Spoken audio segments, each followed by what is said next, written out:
The following podcast is a deep, shallow dive production. And you're going to love it. Okay, let's go. All right, we are getting some breaking news right now. ABC News has just confirmed that Sean Diddy Combs was arrested tonight in New York City. Sources say federal agents with Homeland Security investigations took him into custody. The charges are unclear at this time. Combs' attorney telling CNN that we are disappointed with the decision to pursue what we believe is an unjust prosecution of Mr. Combs by the U.S. Attorney's Office. We, of course, are trying to gather more information. There's a lot more to come out of this story, and as soon as we get it, we'll turn it over to you. All right, so that happened yesterday. Puff Daddy finally gets arrested. I think this was in the works, so I don't really see it as surprising. And what was interesting was, I think he flew into New York in order to facilitate it, because there was video on TMZ where he was hanging out in Central Park, basically 30 minutes before he pretty much turned himself in. Now they say they arrested him, but I think he kind of turned himself in.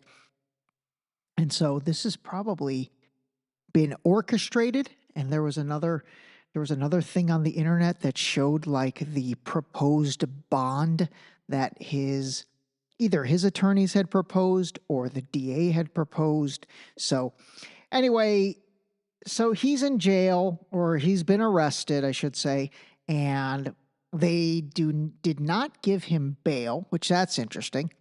Now the I don't know how much you guys keep up with Diddy. I don't really keep up with him that much. But a lot of people think he's a Fed. They think he was a, paid informant, really like Jeffrey Epstein. They think he was kind of a Jeffrey Epstein. And all these crazy parties that I guess he had where, he filmed everything and then supposedly got a lot of weird stuff happening at these parties, namely man-on-man stuff that then was filmed and kind of used as blackmail. It's kind of the same MO as Epstein and Epstein Island, and it's taking people to Epstein Island, and then they are doing stuff with underage kids, and that's getting filmed. And next thing you know, you've got blackmail over people. Powerful, very, very, very powerful people. You've got something over them. So that's been the word on Diddy for a long time. They think that that's kind of what he was all about. This is funny. Listen to my guy, Cooper Vandross on TikTok. He's not my guy, actually. It's just somebody I found who did there's so many of these videos. So I guess when they raided Diddy's house, they found 1,000 bottles of baby oil. That boy Diddy had over 1,000 bottles of baby oil over there. Oh, freaky ass boy. Now, if you look at the court documents, the diddler was using those. Oh my God, he called him the diddler. Freaky ass boy. Now, if you look at the court documents, the diddler was using the lube and the narcotics and the baby oil for a freak-off session in which he recorded and used it as blackmail. I guess we got Puff Epstein now. So anyway, very similar situation, I think. And, I was chatting with a buddy of mine about it, and he's actually said Diddy was a Fed for a long time. And what he wrote me, let me see what he said. He said, I've been saying that he's been a Fed, for 5 years now. I think that Jay-Z is next, in my opinion, and 2025 is going to be a year where a lot of these guys get called out, and he's going to be next. Let's see, what else did he say?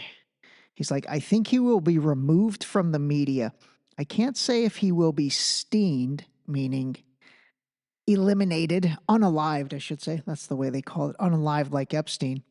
But then, this is my buddy talking again, he says, but I doubt anything will happen to all the people he has dirt on, just like the Epstein situation where that list is never coming out and nothing's going to happen to those people. And then I said, and this is what I thought was interesting, because again, if nothing's happening to the people that they have the blackmail on, then the question becomes, why does a Jeffrey Epstein go down, or why does a Diddy go down? And I wrote him, I said, that makes sense. I said, maybe when him or Epstein gets too big for their britches, or there's just too much exposure, they take him off the chessboard. And then he wrote, exactly. That's precisely what I said to my homegirl. Once the arrogance and ego gets too big for the program/operation, they have to extinguish them. And then he wrote, operating for so long with impunity and government resources backing your perceived power, that ego and arrogance probably takes over, and that's when it's the beginning of the end. So anyway, maybe that is the case. Maybe it's like if those people, Epstein or Diddy or whoever, is like a quote unquote asset, maybe you get to a point where you think you're untouchable, and then you start kind of making demands, or I don't know, being uncooperative. And then you quickly realize you are not untouchable, you're touchable. Who the heck knows? Anyway, all right, so that's the P. Diddy update. Okay, by the way, I did want to kind of make a few comments about yesterday's episode if you did not get a chance to listen, or if you did get a chance to listen. And, the reason I played the Candace Owens clip was because, she did a good job of capturing the overall essence of this guy that got arrested for, again, attempted assassination on Trump. And the ties that this guy had to, again, he was like a Ukraine sympathizer, meaning that he believes, in the cause that is Ukraine. And in either tomorrow or Thursday's episode, I will play the interview that Professor Jeffrey Sachs, whom I really like, did on Piers Morgan's show. And that'll be a really good, it'll be a really good high-level discussion on Ukraine, Russia. There's another one with Professor John Mearsheimer. I like that guy a lot too. And that'll be reinforcing it. But, these are complicated geopolitical events that, quite frankly, gosh, we've spent, according to Trump, $250 billion since 2022 in Ukraine. Europe has contributed $150 billion. So that's $400 billion. The least we can do as deep, shallow divers is try and understand that better. And I think these interviews that I'm going to play for you guys will really help, and they'll reinforce, kind of what the dude I interviewed, Professor Flautus, said on the DSD interview with him. So anyway, I think by the end of that, you guys are going to have a ridiculously good grasp of the Russia-Ukraine situation. So that's good. Okay, shifting gears. I want to play this for you because, gosh, I've been wanting to play this for a while. And this was a gal I discovered on TikTok. And it's these two girls. They're younger girls. They're totally like liberal, completely, well, prior to this, super like Democrat liberal girls that were all about everything Democrat. And they went to, well, the one gal, Evan, has been really involved in politics for a few years now, and she attended the DNC, the Democratic National Convention. I should have played this a couple weeks ago, but this video that she put out went crazy viral, and it has, close to 4 million views now. And I just think it's really interesting. I think it's really, first of all, I think it's courageous. And then secondly, I think she brings up a lot of interesting things. So I'm going to play this for you, and then I might interject along the way. Okay, I'm going to get real in this, and it's probably going to piss some people off. But I'm okay with that, because if I'm not being honest, then what else am I doing? I just got back from the DNC where I signed up to volunteer. And when I initially had signed up to volunteer, Joe Biden was still the nominee. It wasn't yet Kamala Harris. I've worked in progressive politics for a long time. I have worked for many different Democratic candidates, Senate candidates, House candidates, even some Democratic organizations. And as the years have gone by, I found myself getting more and more disillusioned with the Democratic Party, although until now I've never said that out loud or anywhere public. By the way, really quick, again, I am not trying to convince you of anything. I'm really not. And don't, there's two people I know that are going to call me today or tomorrow and be like, dude, you're a Republican. You're not independent. I see what you're trying to do. I'm actually not trying to do anything. I'm genuinely not. I can honestly tell you my disappointment in the Democratic Party, echoing a lot of the sentiment that this gal talks about, is probably less than my disappointment in the Republican Party. I actually am more disappointed in the Republican Party more than anything, because I will say I did like their positioning on the COVID stuff. So anyway, I just wanted to make sure I'm not trying to convince you of anything.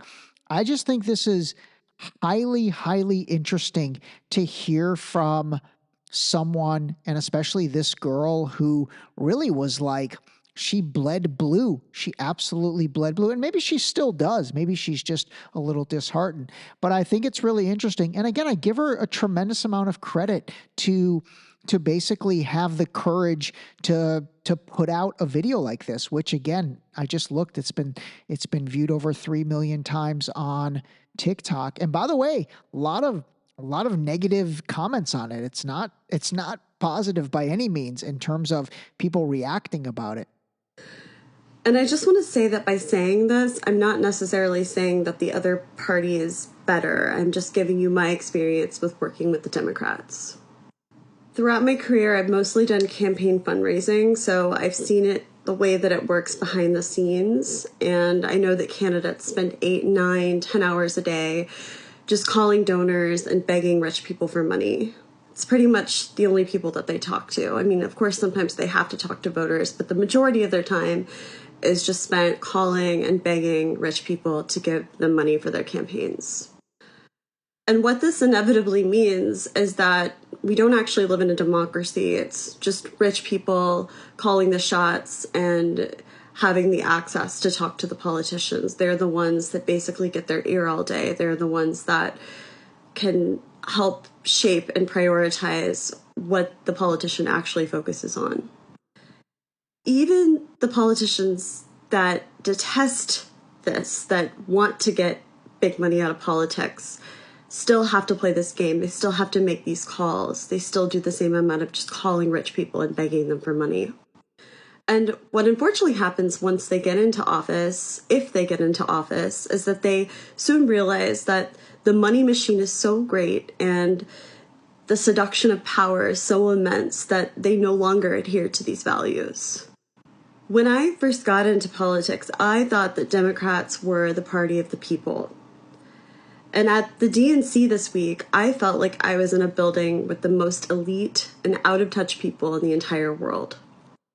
I can tell you she's definitely right about that. I mean, that is the sentiment for sure. And honestly, if you think about it, that's what took place really between 2012 and 2016.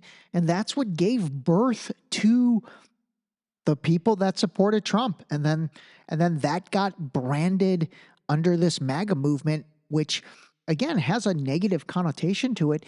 But all of those people that are part of that movement are really, fundamentally blue collar, working class America, which, man, I'll have to see if I can research this, but I bet you a lot of them used to be Democrats. I really do. I think a lot of them probably were Democrats, just like Trump used to be a Democrat. That's pretty funny. Anyway, listen to the rest. It very much felt like, let's just have a huge party and forget all of our problems because the vibes are brat. When I was there, I didn't feel any connection to real America or the place that I come from, which is the Midwest, Kansas City, Kansas, and Missouri. I didn't feel any connection to the people that I know right now who are struggling to buy their groceries or to pay their rent. The people who want to know what both candidates are going to do to materially affect change in their lives. And when I was there listening to the speeches, I felt myself feeling mad because I didn't hear anything about the economy. Definitely not in Kamala's speech, and not very much in the others as well. Instead, I heard generic platitudes, things like joy and respect and integrity, and what does that even mean? Okay, really quick. Remember, she recorded this, I don't know, what was it, 3 or 4 weeks ago? And that's funny. She talked about joy. If you remember, I've brought that up a few times, how, they've created that, they definitely created that narrative around joy. Joy, happy warrior is how they were branding Tim Walz. And then coming out of the debate last week, turning the page. Let's make the military the most lethal in the world.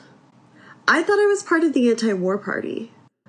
I thought I was part of the party that fought for the underdog, that championed working people. When and how did we just become the party of academia and affluence? Because that's what we are right now. How can we ever say that we're going to fight corporate power or give a voice back to those communities that have been left behind when above the delegates on the floor in levels and levels and rings of suites with donors and corporations that we're literally looking down on the people below from above? That's what Chris Cuomo said, and he's absolutely right.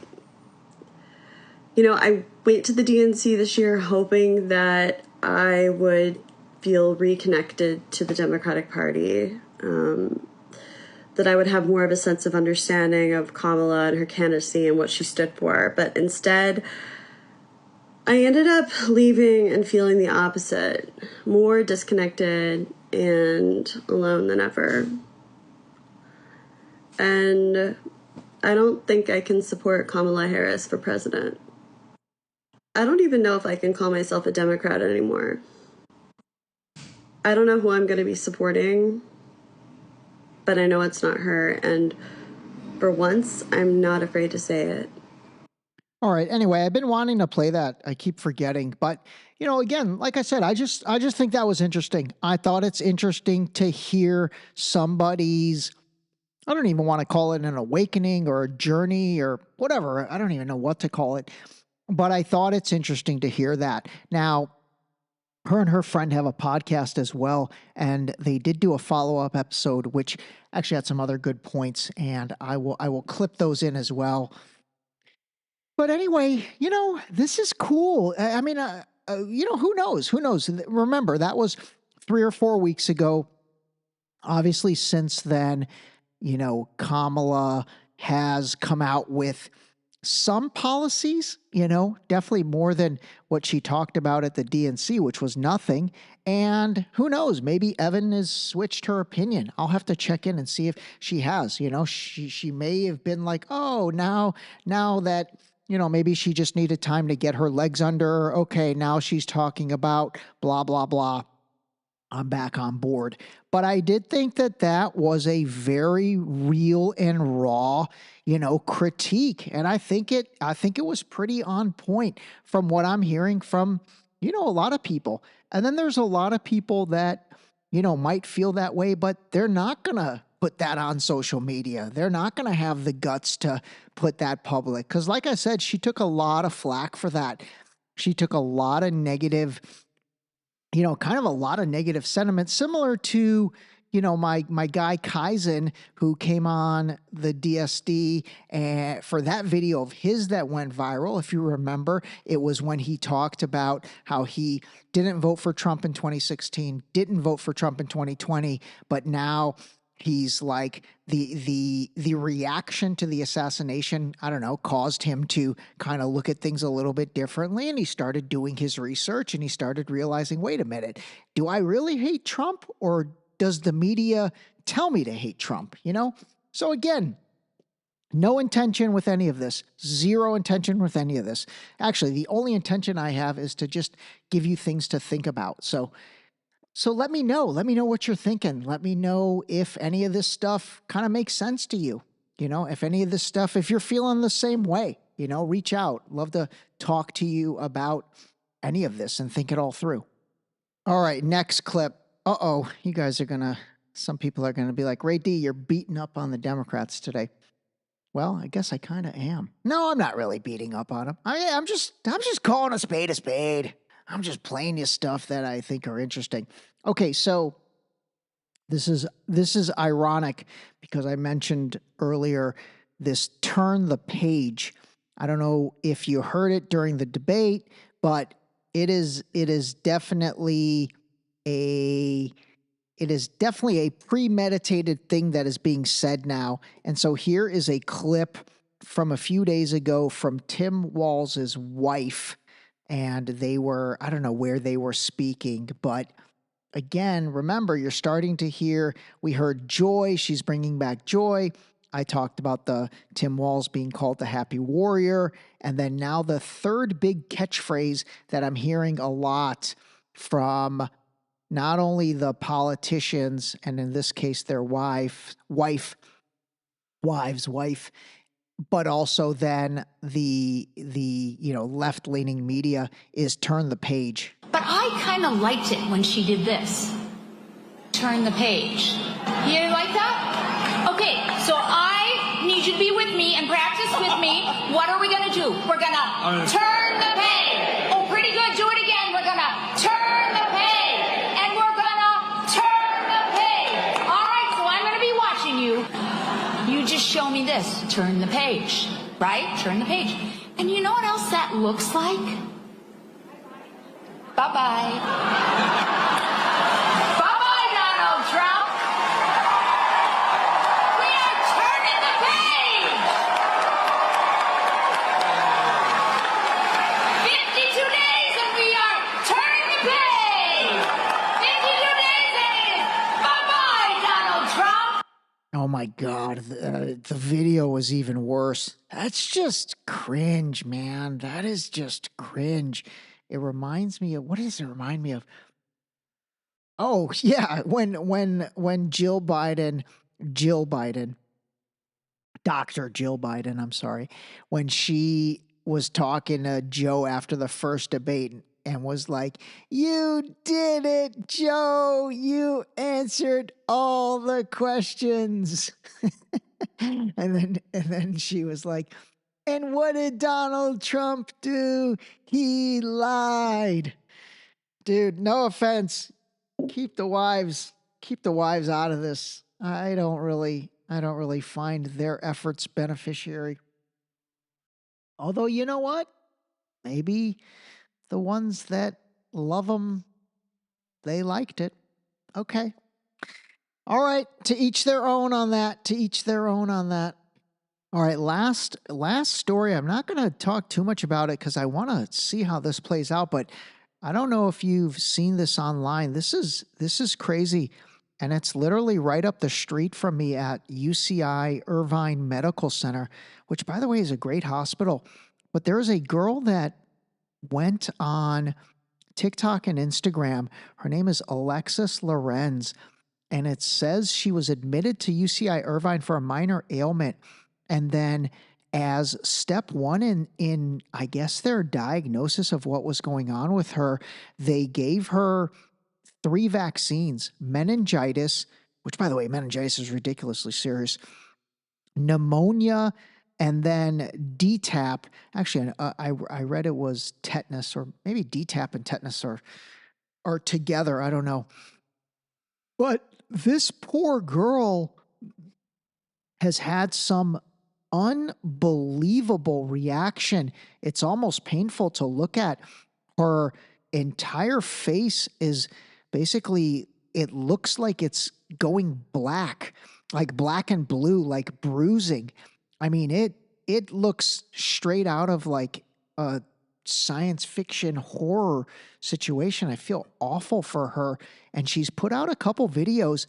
I'll try and see if I can find some more information, but if this is anything that I guess is interesting to you, if you just go on either Instagram or TikTok and type in UCI Alexis, it'll come up. But I'm telling you right now, it's pretty graphic, the reaction that she's shown to this combination of 3 vaccines that she's taken. Now, again, there may be something else going on, but it's pretty interesting. It's not really getting mainstream news coverage. And again, when you see what she looks like, you'll realize why it should be, because God forbid if this happened to any of us. I mean, it's absolutely awful. All right, that's it for today. Anyway, either tomorrow or Thursday, like I said, I will do the Jeffrey Sachs on Piers Morgan interview that talks about Russia, Ukraine. I really want to try and make that situation more clear for all of us, myself included. And then we'll move on and we'll make other situations more clear as well. And give us a handle on this stuff, seriously, because it all does kind of relate. It really does. And understanding what's going on geopolitically, just, it's gonna help you ideally make better decisions about who you're supporting, maybe, or if nothing else, you just kind of know what's going on. That's the point. That's the whole point of Deep Shallow Dive. All right, everybody, call a spade a spade. The ending was terrific.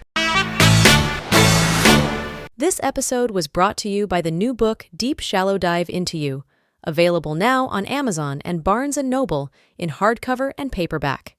Don't forget to sign up for our new mailing list on our website at deepshallowdive.com.